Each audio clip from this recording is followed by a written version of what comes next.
మనుషులు ఈ బాంధవ్యాలని ఇలా అంటే మనుషుల్ని వాడుకోవడం మీరన్నట్టు ఎక్స్‌పైరీ డేట్ క్రియేట్ చేస్తున్నారు చూడండి. అది ఆ బంధుత్వానికి క్రియేట్ చేయట్లేదు.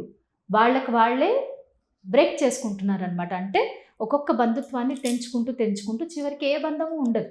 ఎందుకంటే జెన్యూన్‌గా ప్రేమించి ఇష్టపడే వాళ్ళు చాలా తక్కువ మంది దొరుకుతారు. అరుదుగా దొరుకుతారు మన జీవితంలో.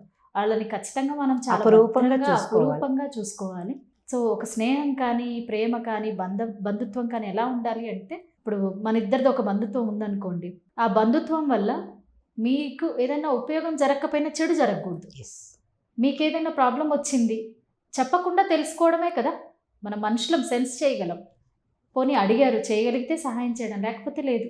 చెడు చేయాలన్న ఆలోచన, వాళ్ళు చెడిపోతే చూద్దామన్న ఆలోచన ఎంత తప్పండి? చాలా తప్పు కదా! చేయగలిగితే మేలు చేయండి, లేకపోతే కామ్‌గా ఉండండి. బంధుత్వాల్ని తెంచుకోవడానికి ఎంత వెనకాడట్లేదు అంటే, కొంత రాగానే నా అంతటి వాళ్ళు లేరు, ఇక నేనే మొత్తం అన్నట్టుగా చాలా తప్పు అది. నేను పెట్టాలి. చేయగలిగాను అనుకోవడం ఓకే.